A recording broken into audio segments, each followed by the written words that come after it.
Welcome back to episode 4 of the Sunday Q&A series. Now, this week I've been away on tour and I managed to get a couple of sneaky little sessions in at Portishead and also at Mumbles. My knee's still playing up, so certainly wasn't setting any records, but had a fun time at Portishead and then also did a skate park tour of Mumbles, which is up on the channel, so feel free to check that one out. Now, this is the weekly Q&A series, so if you want your question featured in next week's video, just leave that in the comments below. Enough of my yakking, let's get cracking straight into it with comment number 1. This one's from Henry W, and it reads, "Hi John, what do you think of scooters? I got into skateboarding because I found I was hanging around skate parks with my son who was getting into scooting. So now going to parks is a nice father-son thing to do, but now I skate somewhat apprehensively. I do find sharing the park with scooter kids a bit difficult." Okay, this is a bit of a popular topic.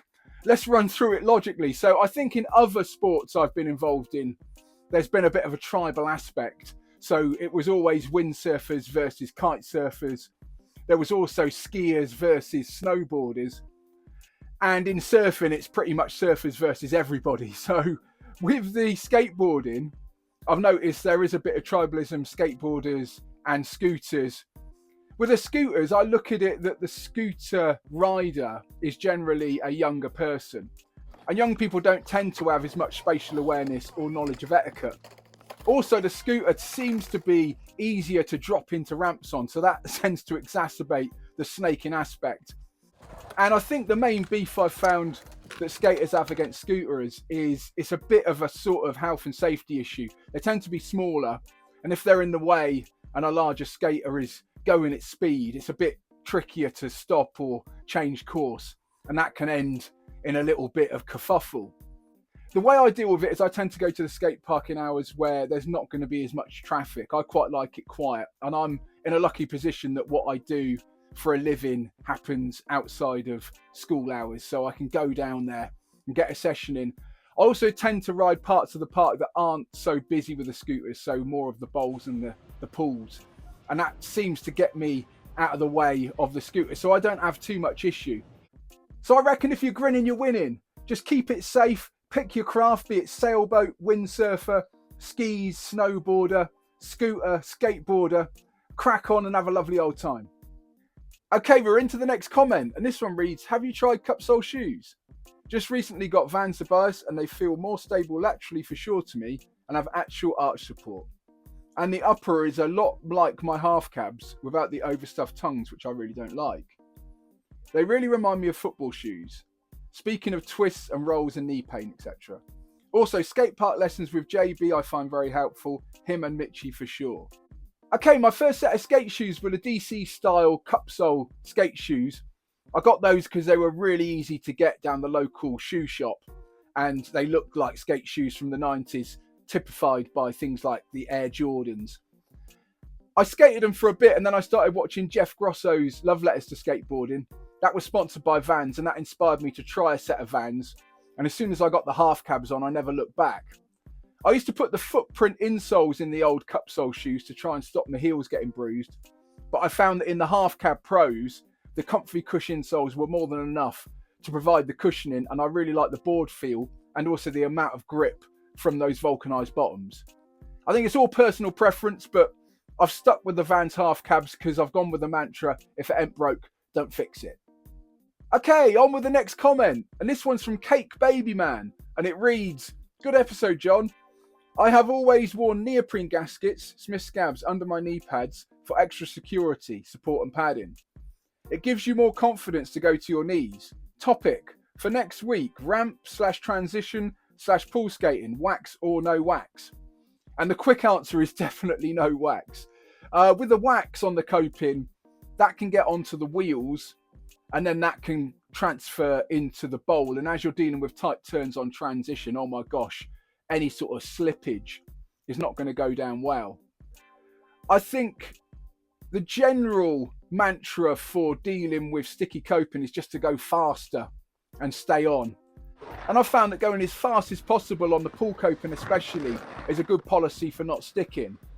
I do sometimes take a little bit of fine grade wet and dry paper to the skate park, and that helps remove any wax from the steel coping, and it also helps to buff out any rust and any sort of dirt and grime. Okay, we're into the next comment, and this one's from Duncan Longdon, and it reads, "Hi John, helpful as always, and thanks for the tips on the backside axle stall. This for me is a world of frustration. I cannot fathom how I am not able to just commit to being on top of the coping. I remind myself I am in control, still proves elusive to regain this trick. My question is on motivation. I sometimes feel like skating and other days not. Do you feel like this? And how do you stay motivated on those days you're not feeling it? Cheers." Okay, that's a great question. And I think I've been lucky that from the get-go, I've been obsessed with going skateboarding. It's a bit of a path of least resistance for me. I love going. And it's been a bit like tunnel vision to sort of the distraction of everything else I've wanted to go. I think I stay motivated by setting myself goals. I also have a clear idea of what I want to achieve in each session, and that's sort of motivated a little bit by recording the videos. But if I'm not recording a video, I tend to make up a little challenge for myself. I recently only had 20 minutes to skate at Portishead Skate Park, and I went in for a quick session and quickly came up with the idea of trying to grind around the corner. That became the mission, and it seems like an easy mission, but I've got a bit of a knee injury at the moment which was holding me back. Also, the bowl was a little damper than I wanted, and I was on my way to a gig, so I really couldn't afford to get injured, so that added an extra frisson of jeopardy, and all those things combined made for the session to be super fun. I had a bit of a time limit on when I could get it, and once I eventually got a few 50-50s around the corner, I got that stoke that I was looking for, got in the van and carried on my journey, feeling a lot better than when I arrived at the skate park. I've also been enjoying going to the skate park with JJ. We've been working on learning tricks, and I get just as much stoke from watching him progress. So hopefully there's a couple of different strategies there for you to stay motivated and get down the skate park and have a lovely old time. Okay, we're into the next comment, and this one's from Ray Stevens, and it reads, "Christmas lights around the boards in the background next week, is it John? Nice vid, thumbs up."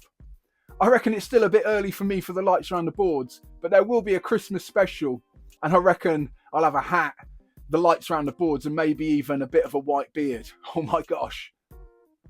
The next comment is from Jack 3D Brett, and it reads, "How long have you been skating?" So I used to potter around on my long skateboard back in the day as a mode of transport, but I couldn't do any tricks, couldn't drop in. All I could do was push off and do remedial turning. And then I didn't do that for ages, and then I started back on the skateboarding about a year before lockdown, and that was ramp skating, so trying to go down flat banks, trying to learn to drop in, and oh my god, it was pretty emotional. And then I started the skateboarding channel just before lockdown when I built my backyard mini ramp, and that's when I consider that I really started to focus on getting better at transition skateboarding, learning tricks, also trying to learn some flat ground bits and pieces. It's been an ace journey. I've documented as much as I can on the YouTube. So in answer to your question, it's been just over 6 years since I started to learn to skateboard on a regular skateboarding style setup. Okay, the next comment is from Joseph Barnes, and it reads, "Thanks for the answer, John. I've also gone for the pad up and try not to think about it approach. Works well, and cheers for answering my guitar nerd questions. If you have space in a future video, I'll be interested to hear any tips you have on keeping your speed when going up waterfalls in bowls. I gain speed really easily when pumping rollers on a pump track, but always seem to lose a bit of momentum going up a waterfall to flat. Is it better to try and catch some of the transition on either side of it?" That's a great question, and I think there's a few different ways to approach this. So the waterfall at the bowling concrete waves that I skate regularly is sort of a long drawn out affair. And for that one, it's quite hard to pump on the way up. So when I do pump on the way up, I tend to take a really good carve out of the deep end. And then it feels like I'm throwing my weight up the transition, head and shoulders up, whilst bending the knees up a little bit just to accept the waterfall. And I tend to find that pushes me up and gives me enough speed to get into the shallow end and do my tricks. Now, I also skip the waterfall and come out a little bit, pump as high as I can on the hip. And then that gives me a little bit of somewhere to pump from when I come down the hip into the shallow end. So almost skip out the waterfall, come up on the hip, And that involves a really hard pump. So throw my body weight as hard as I can up the hip. And then the more knee bend, the better. So if you imagine your knees are accepting the transition and the hip, and the head and the shoulders are almost staying the same height. Now, my son JJ is really great at pumping up waterfalls as well. He tends to do almost like a little ollie pop. And in the bowl in St Ives, there's quite a steep waterfall there. And it's possible to really maintain your speed by pumping hard up that waterfall and bending the knees. Also had a great session at Mumble Skate Park. That's got a nice waterfall. And again, I was throwing my weight up there, bending my knees so that my body and my shoulders remain the same height throughout. And then that allowed me to maintain my speed into the shallow end. Okay, we're into our final comment. And this one reads, really enjoying the videos. Did you ever mess around with flat ground ollies? I mainly just cruise about the bowl or work on basic mini ramp tricks. But I've been trying ollies on and off for about 1.5 years and I'm just not making any real progress. I can occasionally ollie up a curb, but it's ugly and inconsistent. Apart from risking injury, what's your criteria for walking away from a trick that you just can't get? Okay, I reckon you've outlined my ollie journey perfectly there. I did exactly the same thing, tried it on and off, and I think that was my mistake, kept on coming back to it. I tried to ollie up curbs and slappy up curbs, and I sort of got that. I also tried to ollie onto small 50-50 grinds, and every time I tried it, I sort of sprained my ankle. And I also like to ollie off of hips, and I like to do flyouts. And I found that as I've come to skateboarding so late in the day, I've had to prioritise. And I really enjoy the surf style of skateboarding, and I've prioritised it over and above the more skateboarding-centric street style of skateboarding. I just find it pretty risky with my skill level. Not to say that I don't like having a go at certain bits of street stuff, but I tend to slappy into it, tend to ride on, grind into it. And I'm still working on the ollie and popping tricks. I had a little bit of time working on the shove it. And I also like a bit of flat ground freestyle. So I think this comment has given me more impetus to get out there and do the flat ground ollie. Maybe I'll do a video on learning it at age 50. Okay, that's it for this video. Many thanks to everybody that commented in. If you'd like your comment featured in next week's video, then leave that in the comments below. Also, if you're new to the channel, feel free to hit subscribe. As ever, my name's been John Bishop, and I'll see you next time.